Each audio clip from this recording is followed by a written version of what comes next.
Les dije que había actos y hechos extintivos en la unidad 3, al final, un cuadrito.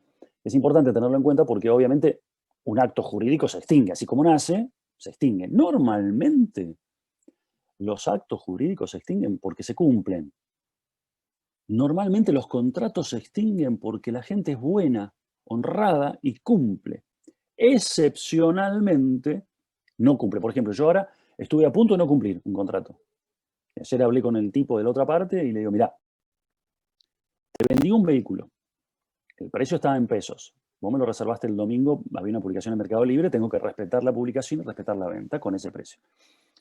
Pero después vos empezaste a dar vuelta y ya pasó una semana y el dólar el domingo estaba a un valor y hoy está a otro valor. Yo estoy o que cancelo la operación o fijamos ya un valor y nos ponemos de acuerdo definitivamente las condiciones. Me pagás una cantidad valor dólar, porque ya está, vos te comprometiste con la venta, con la compra, porque pusiste reserva de tanto. Yo me comprometí con la venta, te la quiero cumplir, pero vos no me podés tener en vilo una semana, que no, que la duda, la indefinición, que el precio, porque el precio es este, pero lo tenemos que poner fijo, porque si no, dentro de un mes, ya por ahí ese valor en pesos es nada, es mucho menos, porque el dólar va a seguir lamentablemente disparándose. Entonces me dijo, no, está bien, me parece razonable. Yo no quiero que vos te bajes de la operación. Y me le digo, bueno, perfecto, está demorado los trámites, hay que hacer, es un vehículo, que la verificación policial, que el trámite del Z, que el turno en el registro para el 08 y la transferencia, te dan turno para dentro de 15, 20 días. Imagínate en 20 días la Argentina qué puede pasar. Nadie lo sabe. Entonces, bueno, fijemos un valor y cuando suceda, sucede. Te entrego, me das, pim, pum. Pero ya sabemos que es un valor fijo. Si baja el dólar, yo asumo el riesgo, son esos dólares.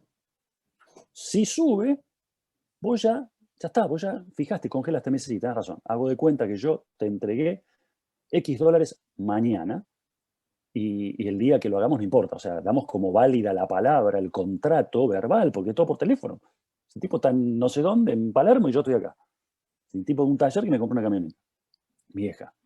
Entonces, bueno, los contratos están para ser cumplidos. Y yo podría haberle dicho tranquilamente, no, flaco, mira, cancelo la operación. No, pero hiciste la oferta por Mercado Libre y tienes razón.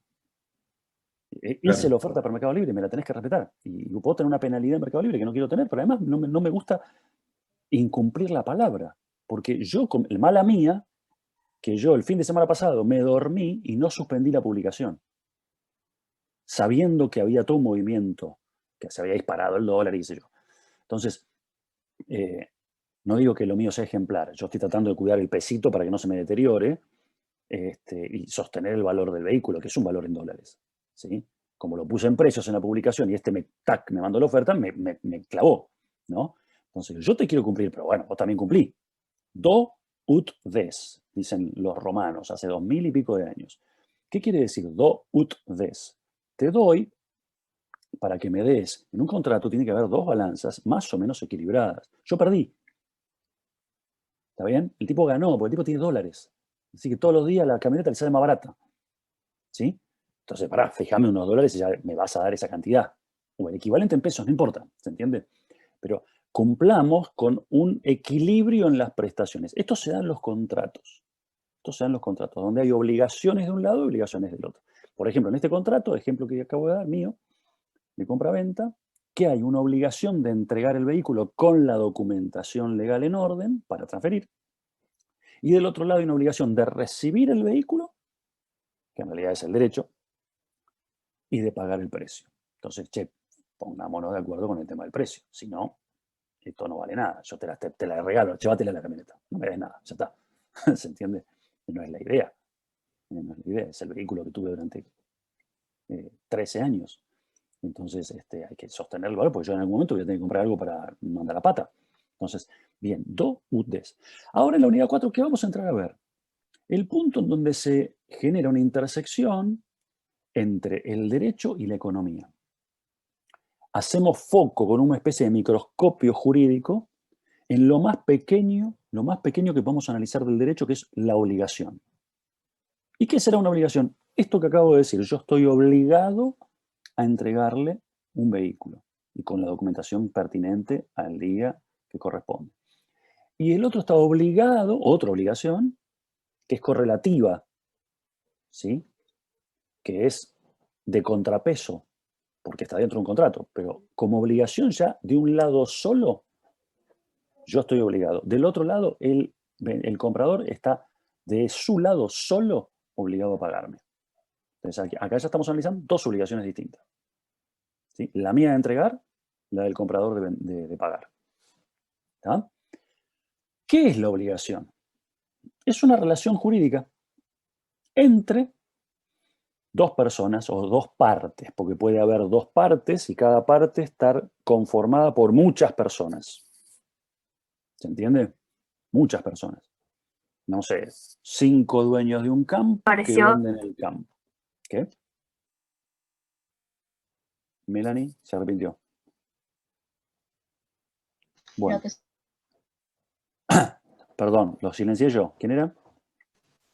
Naomi, lo que sucede en una sociedad puede ser, en una organización.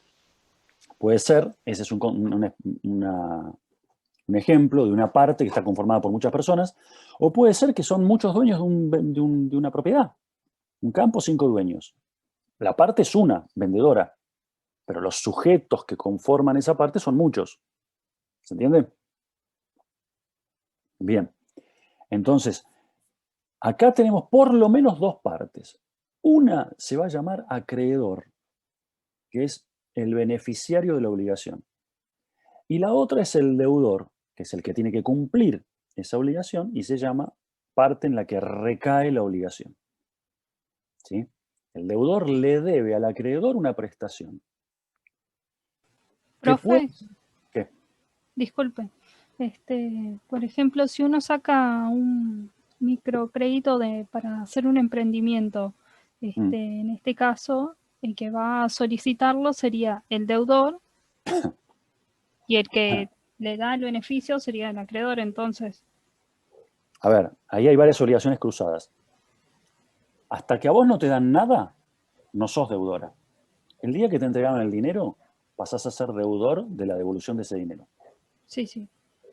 Si vos firmaste un contrato y la otra parte se obliga a entregarte el monto del microcrédito, en el momento en que se firmó el contrato, el otro ya es deudor. Es deudor del monto, del crédito. ¿Se entiende? Sí, sí, sí. Cuando vos lo recibís, pasás a ser deudora vos de la devolución.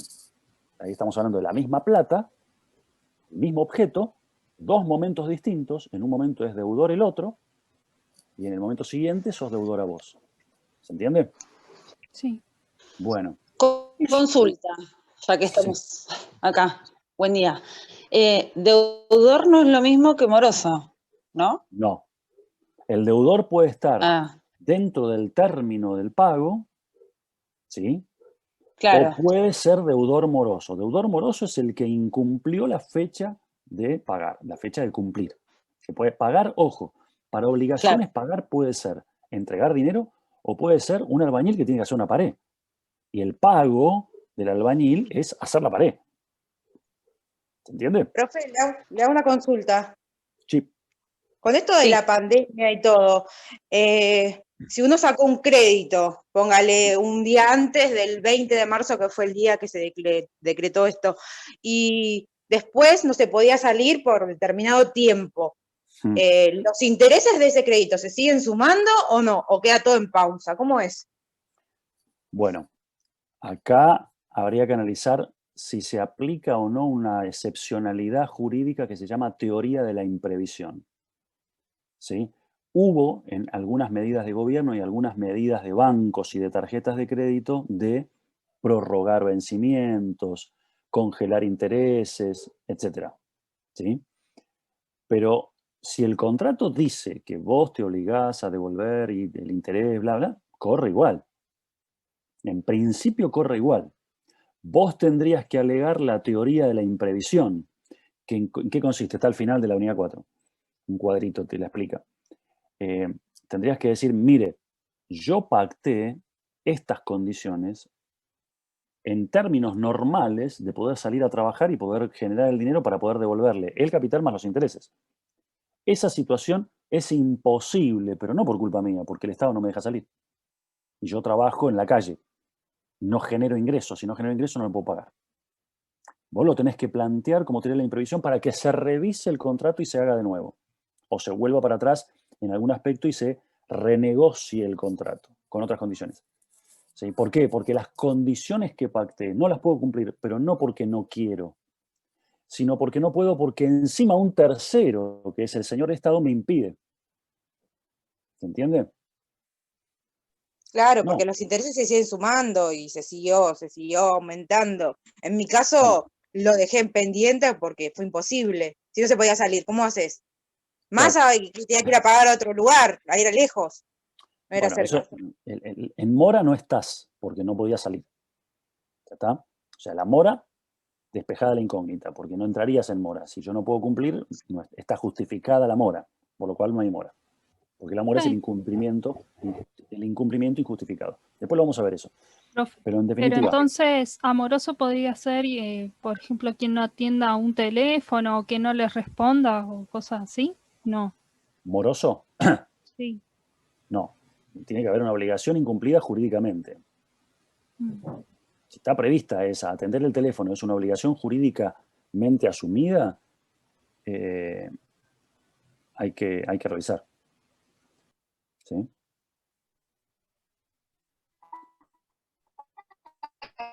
¿Qué más? No se escucha, ¿verdad? Eso, todo esto que usted está, al menos lo veo yo que trabajo en un call center, no le paran los intereses y ponele, en las carteras que tenemos para cobrar, el vector de mora sean 160 días, es porque ya estábamos en cuarentena, es decir, que no abonó la deuda porque estábamos en cuarentena y no podía salir. Yo eso no lo sabía, de que en realidad eso no se lo considera como mora, A ver, porque no pude ir a abonar en explicate la primera cuarentena. parte. La primera parte no se escuchó porque estabas tildada. ¿Entendimos la segunda Y parte de decía, conocer? Yo sí. ¿Qué a ver? sí, bueno, que yo no en este caso no se aplican en los call centers el tema de congelar el interés o decir que no tiene mora, o sea, ya con 100 días es vector de mora porque en ese caso es lo que a mí me aparece en la cartera que estoy haciendo para cobrar, ¿no? Pero no sabía yo de que si son 160 días, que está dentro de la cuarentena y ese es el tramo de mora que tiene la deuda del titular. No sabía que eso no se debería considerar por mora porque está justificado. A vos la empresa te va a decir que exijas que la gente venga y cumpla el contrato. Ese es el interés de la parte de la empresa. Y yo, abogado, asesor jurídico de la otra parte, le voy a decir, señor, usted no cumplió porque no pudo o porque no quiso. No, yo seguí laburando igual, pero me hice el vivo y no le pagué más. Bueno, vaya y cúmplale, le voy a decir. O, señora, ¿usted por qué no pudo seguir pagando o no siguió pagando y no pudo cubrir las cuotas o lo que sea? ¿Porque el Estado no le dejó, no salió a trabajar, se quedó sin trabajo, qué? ¿O por qué? No, miren, me cuenta la situación. Si yo considero jurídicamente que está justificado ese estado de excepción que se llama teoría de imprevisión, le voy a mandar una carta de documento a tu empresa diciéndole que es imposible cumplir con el contrato por causas ajenas a esta voluntad, a la voluntad de mi parte, de mi cliente. Y por lo tanto, invoco teoría de la imprevisión y solicito renegociación total desde el principio. ¿Entendés? Vos no le vas a decir eso a tu empresa porque te echan a patadas. ¿Sí? Pero sí le puedes decir a la gente, mire, si usted no puede o no está de acuerdo, asesórese con un abogado. Eso no está mal. Busque Sí, asesoramiento. claramente se lo digo porque hay muchas cosas que no me cierran, pero bueno, en fin.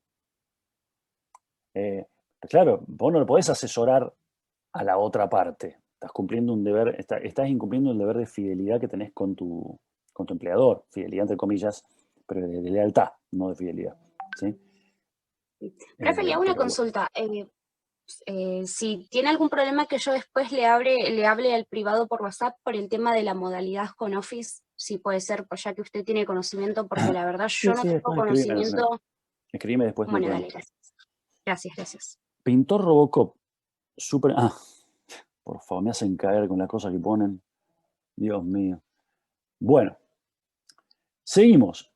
Entonces, obligación es el punto de encuentro entre la teoría o la ciencia del derecho y la ciencia económica, porque justamente es donde el derecho le da soporte a la economía. En la economía, si no hay cumplimiento diario, cotidiano, de cientos de miles, millones de obligaciones, no hay economía. ¿Qué es lo que está pasando acá con estos ejemplos que daba Saya? Esto se interrumpe la cadena de pagos. ¿Por qué se interrumpe?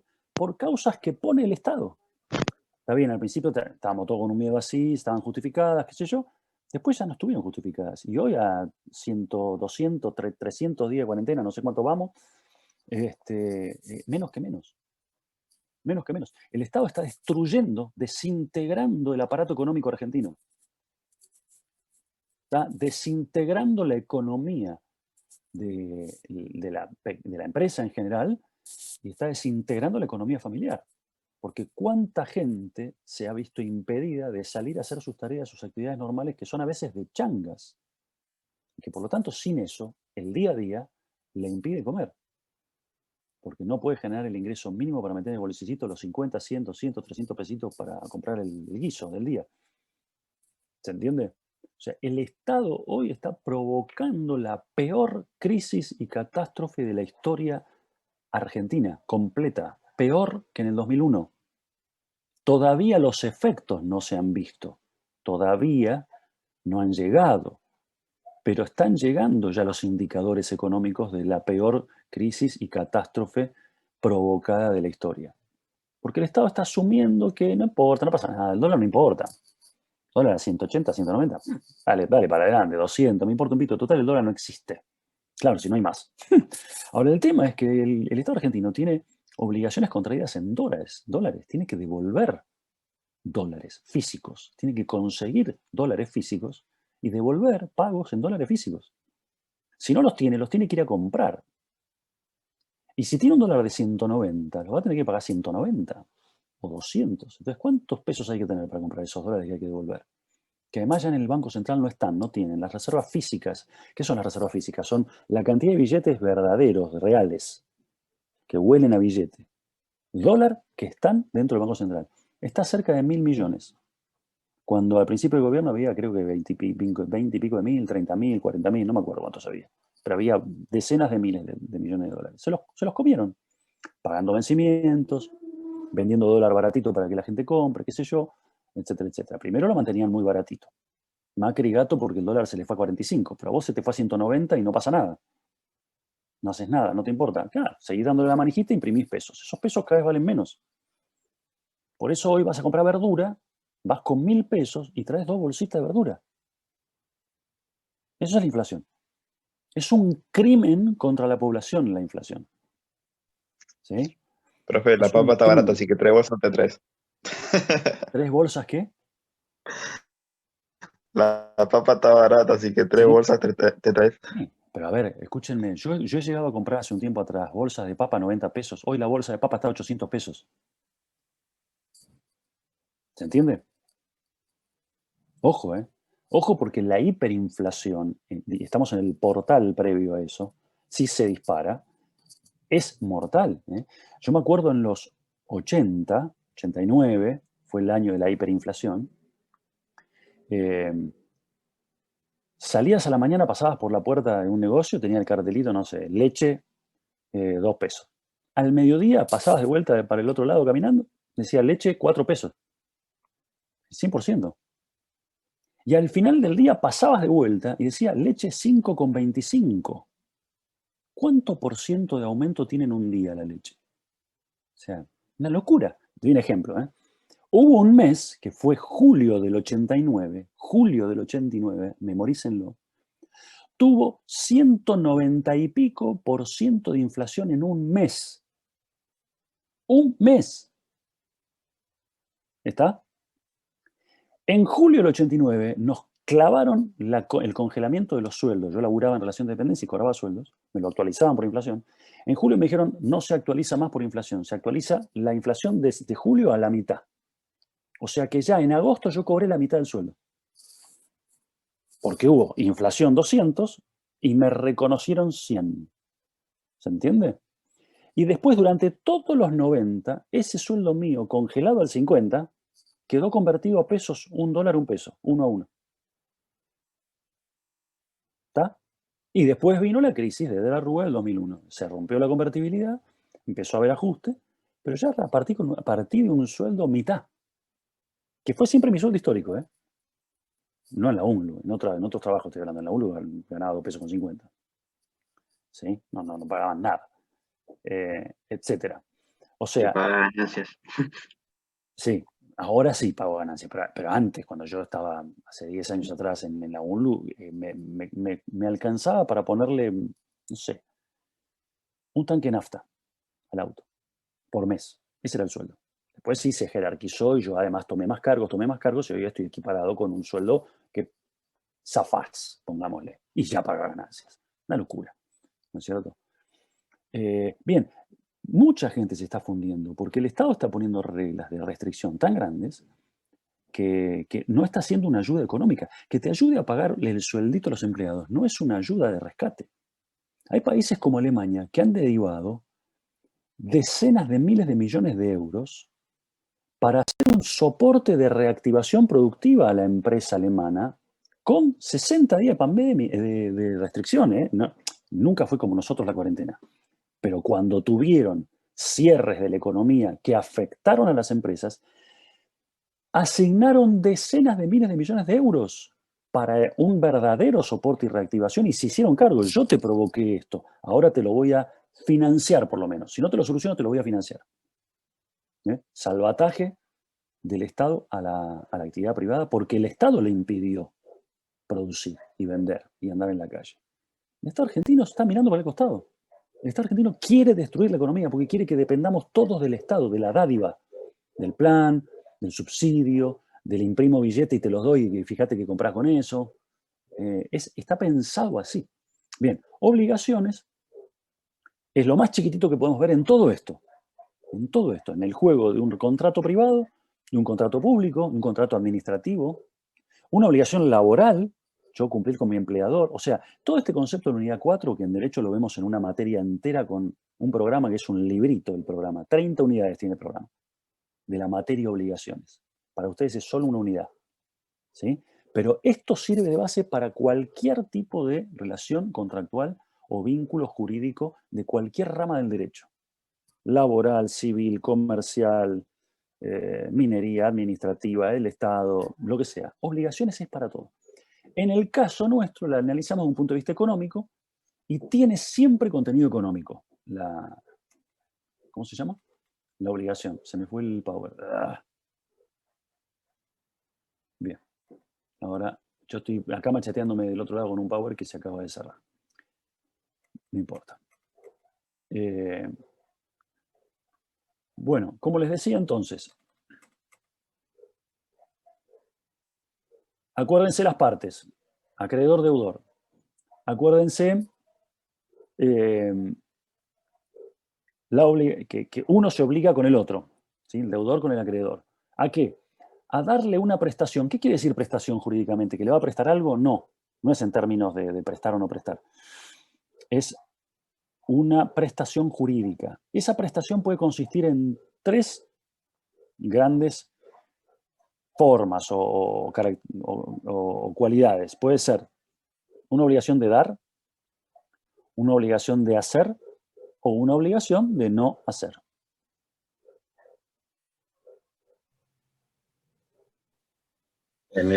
Perdón, Sí, en el caso que estaba hablando del auto que estaba vendiendo, si la sí. persona le hubiese hecho un adelanto, ahí usted tiene una obligación de venderlo, ya a ese precio que había fijado, Claro, ¿o no? claro. Una vez, digamos, creada, nacida la obligación, yo estoy obligado a cumplirla. En este caso, hizo una reserva o firmó el contrato, perfecto, estoy obligado a cumplirlo. Esto por escrito, obviamente. Sí, obviamente. Lo de Mercado Libre me genera dudas, porque en realidad es un compromiso, pero yo no pacté las condiciones. Y las condiciones, Claro. si no nos ponemos de acuerdo, puede romper el compromiso de Mercado Libre. El tema es que yo ya había hablado con el vendedor y habíamos quedado. Faltaba pulir un tema administrativo. Pasaron unos días y este me dice, che, ¿pudiste ver lo del tema administrativo? Le digo, mirá, es como te digo yo, es así, así, así, así, así. No, pero a mí me genera duda, qué sé yo, qué sé cuánto. Le digo, bueno, mira, todo muy bien, yo no quiero incumplir, pero yo en estas condiciones no te puedo seguir sosteniendo la duda de la duda de la duda, porque todos los días mi vehículo vale menos. ¿Sí? Claro, Entonces, pero en el caso de que le hubiese hecho una reserva, ahí sí, y sí, no hay tu ya tía. asumí ya está, ya no hay tu tío. La mala mía fue no poner el valor en dólares en la publicación, que hay algunos que la ponen. Pero es cierto que las Claro. publicaciones que están en dólares no las compra nadie. Sí, la gente no sé por qué se asusta o qué sé yo. Hay camionetas o vehículos hace un montón de meses, y años tal vez, y siguen estando ahí en dólares y no se mueven, no se venden.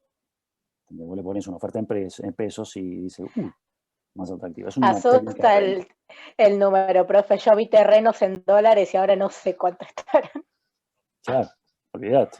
Un dólar de 50 contra un dólar de 190. Son 3, 4 terrenos. Es cierto lo que dice la compañera, a mí me pasó lo mismo. O mismo para alquilar un local. O sea, Claro. No, es olvídate. Hoy terrible. alquilar es Lo, palabra prohibida. lo que pasa es que lo que Me asusta es dijeron la, es eso. la- es la variación, Claro, no en sí el valor en dólares, sino claro. que la variación que tenés diaria. Sí, es que en rigor el bien vale lo mismo Claro. si es un bien que tenga cotización en dólares. Yo estuve a punto antes de esta operación de hacer una permuta y me daba más seguridad porque me daban un vehículo que sostiene mucho mejor que el mío que le vendía el valor en dólares. Me daban una moto de alta gama que valía X dólares, no me acuerdo cuánto era. En ese momento era el equivalente en dólares de 500.000 pesos, poner. Pero no se deteriora porque es una moto importada que hay pocas, de una marca austríaca. Entonces, y es buscada. Un mercado muy restringido, pero que mantiene su valor. Y me entusiasmaba. Yo no quiero la moto, no me interesaba la moto en sí. Era para no perder esa. Me saco este vehículo encima, que ya no quiero saber más nada, y conservo algo que mantiene valor constante para poder venderlo después con tranquilidad. ¿No? Bueno, no se dio eso. Fuimos a plan B. Y el plan B me está saliendo horrible por el tema de esta corrida, digamos, de cotización. Claro, otra cosa que yo veo que le está pasando a mucha gente es que por ahí está en pozo o en lo que se llama fideicomiso o construcción y se ven obligados a pagar en cuotas en dólares. Y bueno, primero que el banco, por lo menos, bueno, yo tengo Santander, no te deja comprar, al menos no virtualmente, no te deja comprar dólares. No, presencialmente menos. Y tengo otro deja, y o sea, uno está como limitado a seguir pagando cuotas porque las cuotas no te las perdonan y están dolarizadas. O sea, quieren hacer un sistema especificado cuando todo lo que es inmueble está dolarizado. Claro. ¿Escuché mal o dijiste que el Río no te deja, Santander no te deja comprar dólares, pero otro banco sí? No, el Santander Río no me deja comprar dólares y tengo otra cuenta en Brubank, que es una cuenta virtual, en la que sí me deja comprar dólares. Porque Pero es una cuenta al virtual. no ser un banco físico, sí o sí me tengo que dar a otra cuenta para poder sacarlo, que tampoco te dan turno. Claro, ¿y a qué cotización te los vende Esa es una el locura. banco virtual? El banco virtual creo que ayer me metí y estaba, si no recuerdo mal, 83, bueno, más el 65%, ¿no? Claro. Más los impuestos y sí, el impuesto país y las ganancias. Claro, sí, sí, el sí. impuesto de ganancias. Sí, 150. Termina siendo un 30 más el 35. Claro. Más o menos. Sí. 140. 140, 150, por ahí. Sí, está bien. Bueno, igual hay diferencia contra 180, 190 que vas a pagar el Blue. Sí, hay otras opciones, pero bueno, no son para cualquiera. Tenés que tener cuenta, tenés que tener abierto una cuenta en un broker, tenés que hacer inversiones en bonos, comprar un bono en dólares, venderlo, te dan los dólares en la cuenta esa e invertir los dólares. En lo que sea, no sé, acciones, bonos, CDRs, etcétera. Es todo un tema ya bursátil, ¿no? Te tenés que meter un poco en el mundo de la bolsa. Tenés que saber, yo no soy un corno de eso, ¿no es cierto? El que sabe o el que está sabiendo acá en casa es uno de mis hijos y bueno, medio que me asesora él para hacer alguna cosita menor, para jugar y probar a ver si esto es verdadero o es un tongo, ¿no? Pero bueno, esa es la única posibilidad en ese tipo de mercados y eso es legal. Pero obviamente no estás pagando el dólar al valor del oficial con los impuestos. Estás pagando un dólar mucho más caro. Está a 160 y pico, 170, ponerle. Sí, el dólar bolsa está por ahí.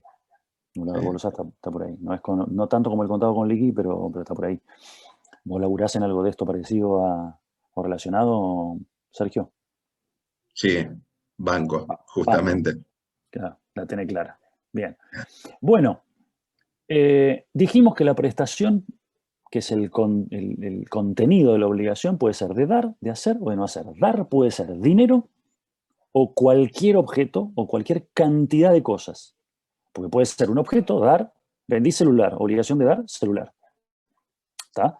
Pero yo puedo vender 42 toneladas de maíz, la obligación de dar cantidad de cosas. ¿Sí? Las cosas pueden ser consumibles, pueden ser fungibles, pueden ser determinadas, pueden ser de género, no de género con la palabra género en sentido humano, ¿eh?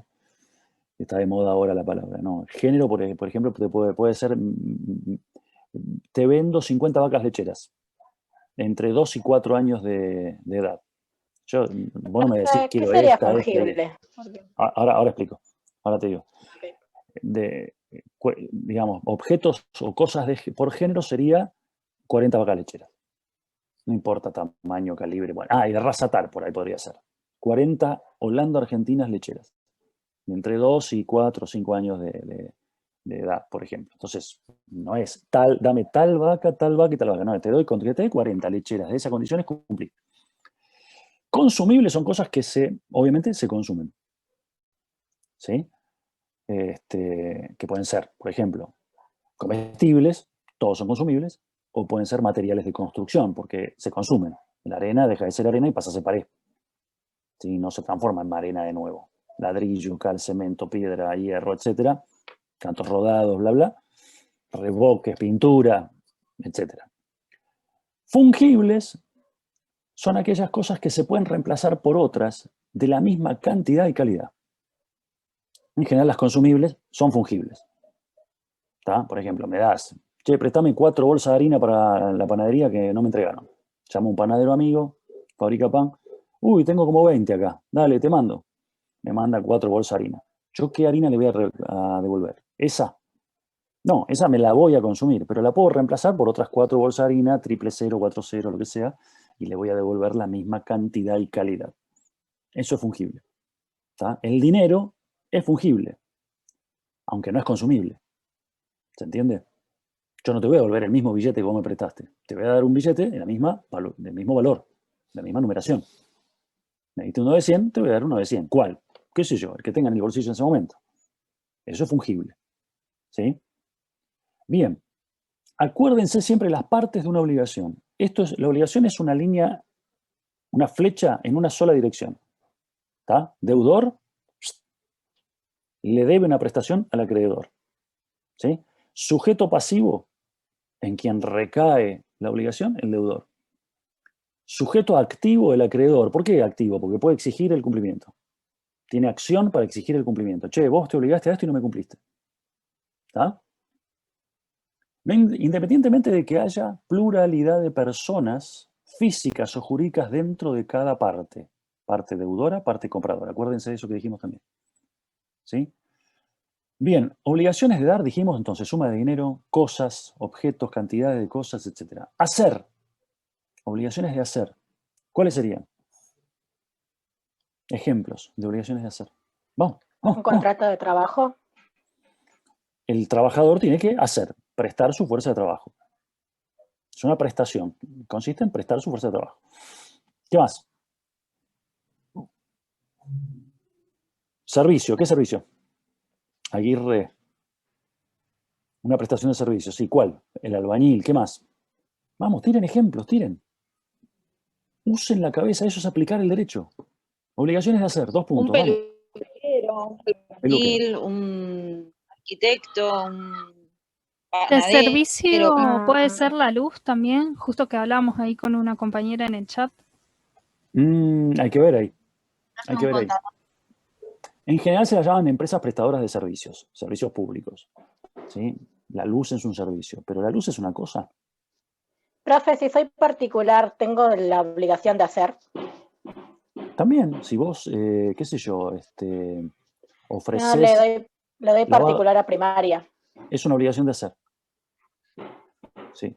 Arquitecto, ingeniero, abogado, contador, administrador, programador, analista de sistemas, reparador de PC, el bañador de perro, lavadero de auto, masajista, pedicura, las que hacen las uñas, no sé cómo cuernos se llaman, uñistas, costurera, masajista, kinesiólogo, qué sé yo, manicura, eso.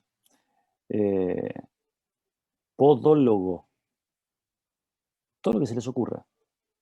Todo eso son servicios. Es obligación, en general, el contenido son obligaciones de hacer. Peluquería, exacto. ¿Tá? La profesión, la que sea.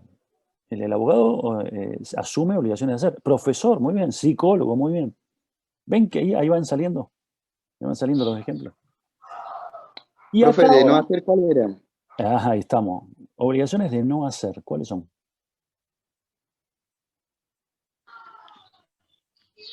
De no hacer. No lavar dinero, digamos, no incumplir con no sé. Todas las prohibiciones del Estado, prohibido matar, prohibido robar, prohibido el decálogo de los 10 mandamientos, lo mismo. Todos esos son obligaciones. Todo lo que esté fuera de la ley, entonces. Sí, pero pongámosle dentro de un contrato algo que, si bien es lícito, vos asumís una obligación de no hacer. Profe, por ejemplo, cuando estás trabajando en un lugar y un abogado te dice que no vayas más por ciertos riesgos que hay en ese tipo de trabajo, ¿eso cuenta o no? ¿Y sería una obligación o sería un derecho o una protección? Tiene que ser una obligación asumida, no una Profe, la recomendación. mantención de los hijos de padres separados. ¿Y ahí cuál sería la obligación de no hacer? Y por ejemplo, el padre que se separa tiene que pasar la mantención y no la pasa. Pero eso es un incumplimiento, una obligación de hacer, de dar. Entonces, profe, perdón, por ejemplo, con las medidas cautelares que hacen, eso que le dicen a una persona, tenés prohibido acercarte a tal persona o a tal lugar, entonces, ¿eso cuenta? Ahí sale una, ¿ven? Prohibición de acercamiento, ¿sí? A menos de tantos metros, menos de 300 metros, menos de 500 metros no puede estar. Una orden de restricción, una perimetral. Profesor. Eso es una obligación de no hacer. Estoy obligado a no acercarme. ¿Qué? Cuando, por ejemplo, uno pone un negocio y dice, bueno, tiene tal nombre, no puede volver a repetirse en, por ejemplo, no sé, en todo el municipio, ese nombre. Por ejemplo, yo vendo un negocio con un nombre y asumo la obligación de no volver a poner otro con el mismo nombre. ¿Sería eso? Claro, por ejemplo, sí. Está bien, está bien. Sí, ese sería un ejemplo de no uso de un nombre que yo acabo de vender, ¿no? O, por ejemplo, vendo un negocio. Pongámosle que es el único de un barrio muy grande, es un negocio famoso, no sé, una casa de repuestos. Casa de repuestos Cachito. Va con nombre y con fama. 40 años laburé al frente, siendo Cachito, de la casa de repuestos Cachito. Y la vendo con nombre y todo. Me quiero jubilar, no quiero saber más nada. ¿Sí? Seguramente el abogado de la otra parte me va a decir, flaco, hacerle firmar esta cláusula que diga que durante 3 años, 4 años, 5 años, se obliga Cachito a no ponerse un negocio de casa de repuestos en el mismo barrio, se llame o no se llame Cachito, porque te funda igual, porque él es Cachito. ¿Se entiende? Es una obligación de no hacer. El vendedor se obliga a no instalar un negocio durante tal tiempo, en tal radio, en tantos metros del local vendido. Pero, profe, un acuerdo de publicidad también podría entrar, tipo los programas que le dan exclusividad a una marca. Por ejemplo, McDonald's no puede vender otra bebida que no sea de la línea Coca-Cola. Se obligan a no, es una exclusividad. Los contratos de exclusividad, los contratos de confidencialidad, por ejemplo, a vos como empleado te obligan a no difundir información de la empresa. Obligación de no hacer. La manutención, que está mal dicho, se llama el cumplimiento del deber alimentario. ¿Está?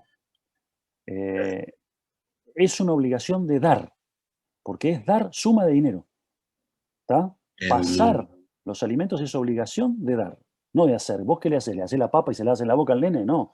Vos asumís la obligación de darle la plata para que la mamá le haga el puré y le dé de comer. O viceversa. A ver. Por ahí un ejemplo. Pará, Sergio.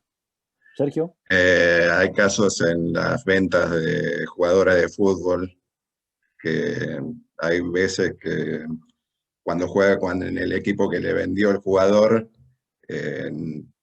no juega ese partido contra el equipo que lo vendió. Ponele una obligación que asume el equipo, no el Que jugador. está por contrato. De no ponerlo. Está bien, por ejemplo. Ahí estamos más o menos con ¿Un subalquiler, profe? Se obliga a no subalquilar, exactamente. O le prohíben subalquilar. Una obligación, asume una obligación de no hacer. Es lícito subalquilar. Pero si te ponen la cláusula de que te obligan a no subalquilar, es una obligación de no hacer. ¿Qué es subalquilar? No sé, yo alquilo 3 locales, pago en combo por los 3. Los 3 los tengo que tener a mi nombre, abiertos cada uno con un rubro diferente. Y no puedo subalquilar uno de los 3 en el mismo rubro o en ninguno. No quiere el otro que yo subalquile, que no es un tercero desconocido. Bueno, no puedo subalquilar. ¿Se entiende? Profe, o sea Sí. que es una obligación de omisión o de abstención. Claro, exactamente. ¿Qué más?